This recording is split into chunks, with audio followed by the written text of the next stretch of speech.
Welcome to the debate. Imagine this. A couple works for 40 years, saves carefully, finally steps away from their careers and flies off to Tuscany for the trip of a lifetime. A classic dream. Right, the ultimate dream. But by day two, they are in a bitter, whispering, screaming match in a train station over a cobblestone street and a heavy suitcase. Oh, we have all seen that couple. Exactly. Why does the long-awaited dream of post-retirement travel so often become, well, a relational nightmare? Today, we are exploring the fundamental nature of this new chapter. And it really is a completely new chapter. It is. When a couple finally has the freedom and time to explore the world together, how should they approach the journey to ensure it is profoundly meaningful rather than disastrous? I'll be arguing that successful retirement travel is fundamentally a spiritual and relational endeavor, what we might call relational resilience. Which sounds lovely, but I think it misses the mark. Well, let me finish. It requires an intentional commitment to shared growth, vulnerability, and a dedicated discipline of grace. Joining me is my esteemed colleague who takes a decidedly different view. Thank you. Yes, I'll be arguing for a concept we could call gerontological realism. Focusing heavily on spiritual ideals or, relational aspirations actually ignores the harsh, uncompromising biological realities of aging and travel. Harsh realities? Absolutely. The success of these trips hinges entirely on the pragmatic, rigorous management of physical limitations, logistical boundaries, and, frankly, financial realities. To set the stage for why I believe relational resilience is the true bedrock here, we have to look at what is actually happening sociologically and psychologically when a couple retires. Okay, let's hear it. For 40 years, a marriage is often heavily mediated by external pressures. You are raising children, you are paying down mortgages, you are managing distinct, often separate career trajectories. Right, you have all these buffers. Exactly, a massive buffer. Your daily interactions are largely transactional. Who is picking up the kids? Who is calling the plumber? When you retire and decide to travel, all of those external mediators are suddenly stripped away. And you're just left with each other in a foreign country? You are left entirely with each other. The ultimate value of these trips does not lie in executing a flawless itinerary or capturing perfect photographs. The value lies in actively forging a new, shared identity in this final chapter of life. Sure, but Wait, just to finish the thought, that requires intentionality.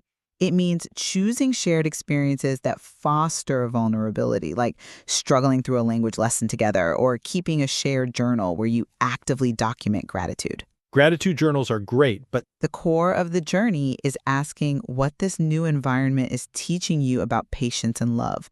It is a spiritual discipline of learning how to bless your spouse when the familiar structures of your working life are gone. I hear you, but that new identity you're talking about is housed in a 68-year-old body, and I think that is where the aspirational framework collapses. Collapses?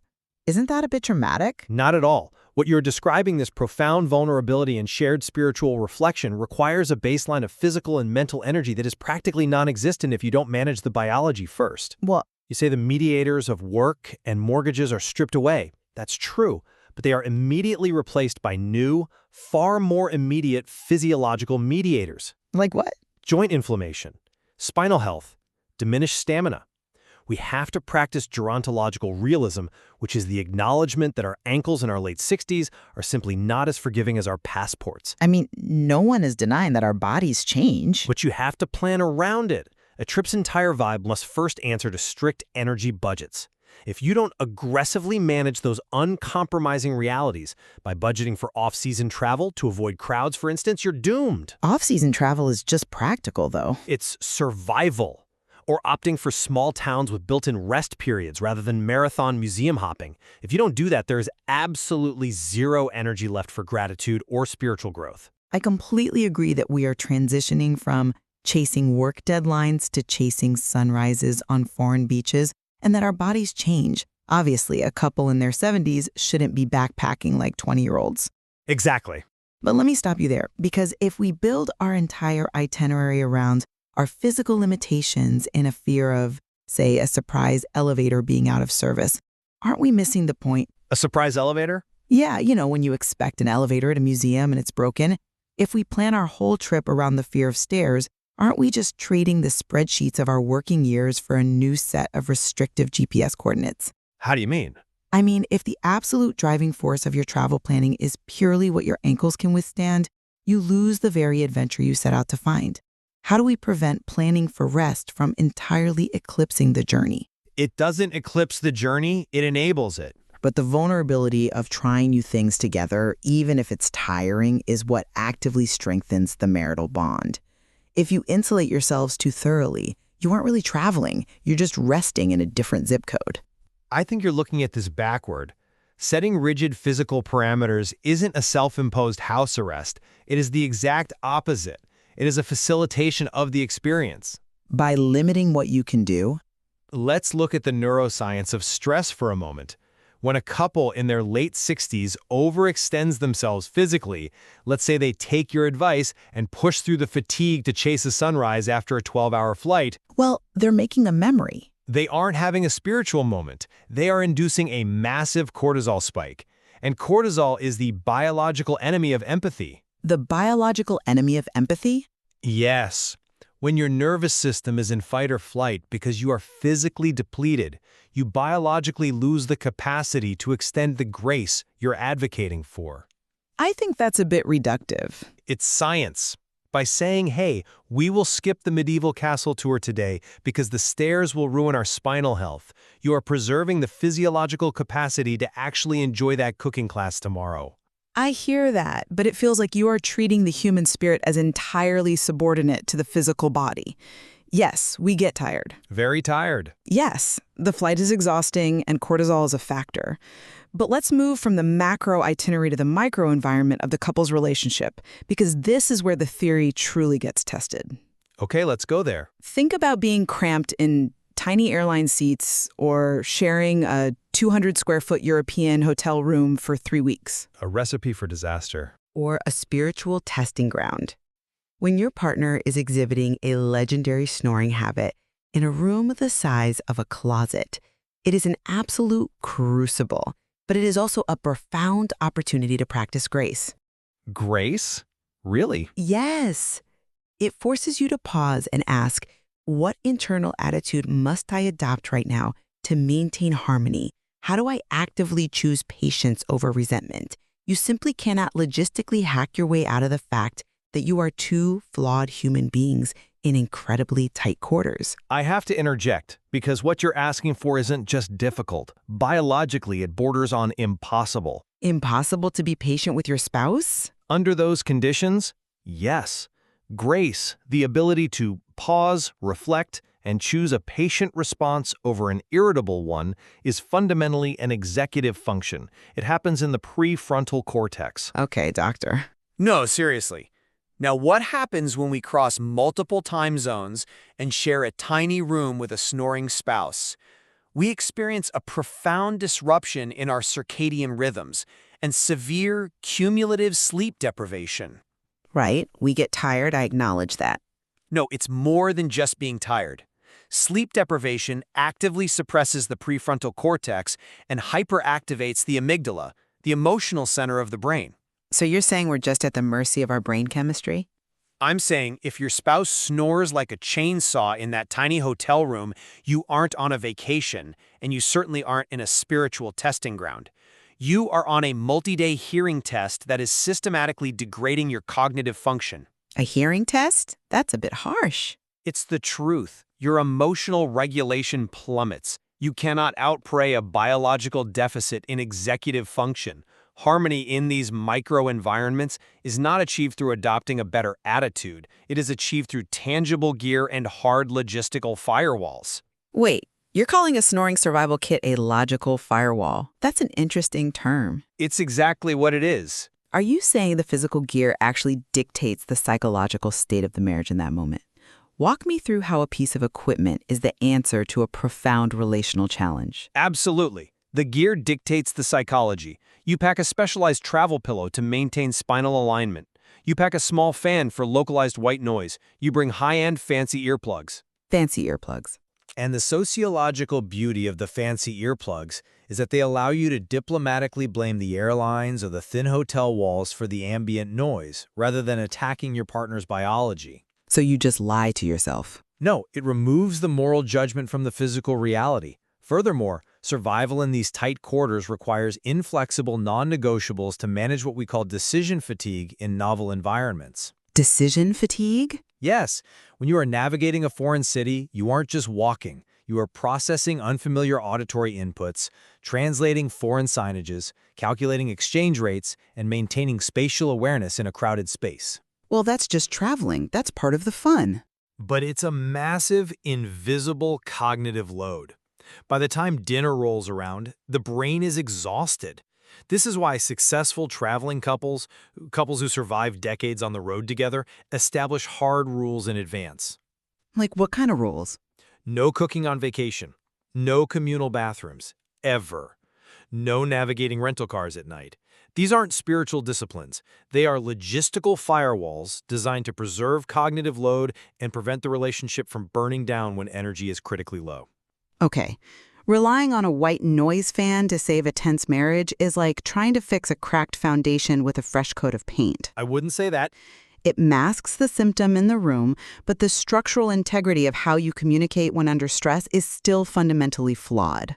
But you aren't communicating well because you haven't slept. You can pack all the fancy earplugs in the world, and you can establish a rigid list of no night driving rules to artificially limit your cognitive load. But if you haven't spiritually prepared yourselves to extend grace, won't that underlying friction just manifest somewhere else? Give me an example. Say you've perfectly managed the hotel room environment. Great. But then you're lost in a train station in Kyoto. You're exhausted. The signs are incomprehensible. And you suddenly realize your partner booked the bullet train for the wrong month. A nightmare scenario. Exactly. No amount of white noise or pre-planned rules about night driving is going to save you in that exact second. You are trying to engineer a frictionless environment, which is an illusion. It's not an illusion. The friction is guaranteed. Life bleeds outside the boundaries of our logistical firewalls.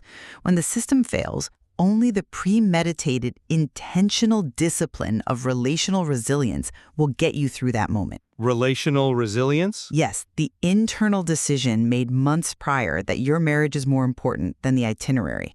That is what stops you from inflicting lasting emotional damage on your spouse when things go wrong. That is a fair point about the inevitability of friction. But consider this. The frequency and severity of those friction moments are directly correlated to your baseline logistical competence. Competence doesn't prevent accidents. You mentioned being lost in a train station because of a booking error. My entire point is that rigorous logistical management, backed by gerontological realism, prevents the booking error from happening in the first place. Or at least you hope it does. Or at least ensures you have the cognitive bandwidth to handle it when it does. You minimize the need for these heroic acts of grace by utilizing practical competence. And frankly, that logistical friction you're talking about doesn't start in the hotel room or the train station in Kyoto. Where does it start then? It starts in the living room before you even leave. You mean the actual preparation? I mean, when you are looking at an empty suitcase, you are creating a physical manifestation of your psychological state. Physical packing is a literal science, and it dictates the entire psychological weight of the trip. I actually love that we are talking about packing, because when we talk about what we bring with us, we absolutely have to look beyond the literal suitcase. Of course you'd say that. Well, it's true. The most crucial instruction for a retiring couple is to ask what they are packing spiritually. Spiritually. Yes. What assumptions are you bringing? What habits of communication? What prayers of gratitude are you packing into this new shared space? That's a beautiful metaphor, but If you do not pack a shared sense of purpose, it truly doesn't matter how optimally you have organized the physical items. You are just two highly organized people having a miserable time. I understand the metaphor. But I am talking about the literal physical weight because it translates directly into psychological burden. How so? If you're traveling for a month, packing can feel like relocating your entire life. If you're traveling with a spouse who insists on bringing 3 pairs of shoes for a 1-week trip, you aren't going on a vacation. You are hosting a traveling shoe convention. A shoe convention. Yes. That physical excess means dragging overweight bags across crowded train platforms. It means tweaking those aging joints. It creates a constant, low-level physical stress that degrades the entire experience. I mean, a few extra shirts isn't going to ruin a marriage. It absolutely can. This is why strict logistical hacks are non-negotiable. You must roll clothes to save space and reduce wrinkles. You must use packing cubes to compartmentalize your belongings so you aren't tearing apart your suitcase every morning. Packing cubes are great. I'll give you that. You need a meticulously stocked first aid kit with pain relievers and antiseptic wipes. Proper packing is about ruthless editing. It is the acknowledgement that every single ounce of physical weight you choose to carry will eventually require a cognitive and physical toll to manage. This methodology of rolling clothes seems to entirely distract from the profound vulnerability of learning to travel together in this new season of life. It doesn't distract at all. You are treating the trip like a military deployment rather than a joyous exploration. It doesn't distract from the exploration, it protects it. Let me give you a very tangible example of what happens when you prioritize sentimental or spiritual packing over gerontological and logistical realism. Okay, let's hear it. A traveler decides to bring their favorite coffee mug from home. Let's say it's a mug that reads, "I'm not a senior, I'm vintage." It's cute. It's a fun, sentimental item. It represents their plucky attitude toward aging. But it's bulky, it's dense ceramic, and because they've overpacked their carry-on, it flags in a security scanner. Oh boy. Suddenly, you are in a high-stress airport security line, your bag is being dismantled, and you are yelling at a TSA agent for confiscating your mug. Well, nobody likes TSA. But you have created an embarrassing, stressful logistical hurdle that spikes everyone's blood pressure simply because you couldn't separate your sentimental identity from the pragmatic reality of modern air travel. Cognitive overload from physical excess leads directly to relational breakdown. I think the vintage mug story actually perfectly illustrates the limits of your gerontological realism, though. How? It's a logistical failure. Let's look closely at that moment. Why is that traveler yelling at TSA? It isn't really because of the ceramic mug, and it certainly isn't because they failed to use a packing cube. It literally is because of the mug. No, they're yelling because they haven't packed the spiritual attitude of flexibility. They haven't internally prepared themselves for the reality that travel requires us to hold our plans and our possessions loosely.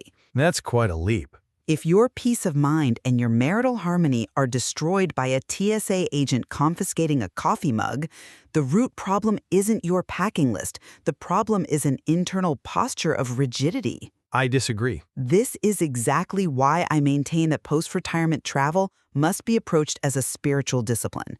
Couples must actively plan for grace just as meticulously as you plan your first aid kit. Planning for grace won't get your bag through the scanner. But it will dictate how you react when it gets stopped. They must document their gratitude. They must look at the confusing GPS, the confiscated mug, and the tight budget, not as logistical failures to be hacked, but as shared trials that demand patience and offer a unique chance to grow closer. And I maintain that relying on your internal posture to save you from a preventable logistical failure is a recipe for deep resentment. Preventable is a strong word when you're traveling. I acknowledge the beauty of the opportunity before these couples. Stepping away from a 40-year career to see the world is a remarkable season of life. But the foundation of any successful trip must be built on a bedrock of pragmatic realism. Which means packing cubes and earplugs. It means you cannot transcend biology. You have to plan for rest. You have to manage tight budgets by traveling off-season to avoid the crushing cognitive load of tourist crowds. You must respect your physical boundaries. I suppose that's fair. If you do not enforce the hard non-negotiables, whether that means utilizing the right earplugs or refusing to navigate a rental car at night, the romantic dream of the retirement trip will inevitably become a logistical nightmare. Even with all the grace in the world. Yes, because no amount of shared journaling or spiritual reflection can magically repair a nervous system that has been pushed past its biological breaking point. It seems we are looking at two sides of a profound transition. Both of us are essentially arguing that post-retirement travel requires a complete paradigm shift from the quick vacations of our working years. Definitely. When we were younger, a one-week vacation was a frantic escape from reality. Now the travel itself is the new reality.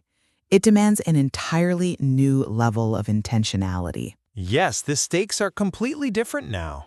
The days of throwing a few random things in a duffel bag, running on 4 hours of sleep, and crashing on a terrible mattress without consequences are permanently behind us. Sadly.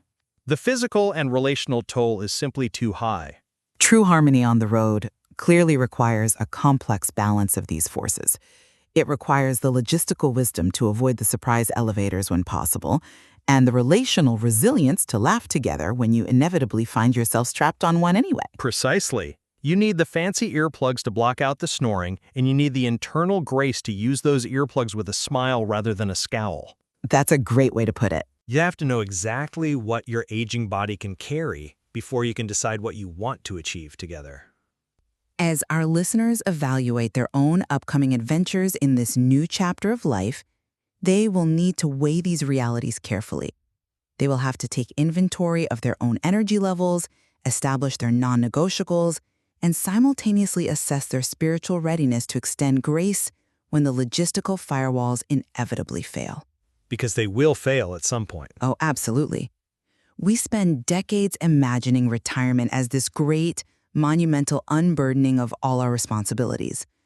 But perhaps the truest unburdening isn't simply leaving our past behind, it's finally having the time to figure out how to carry the right things together.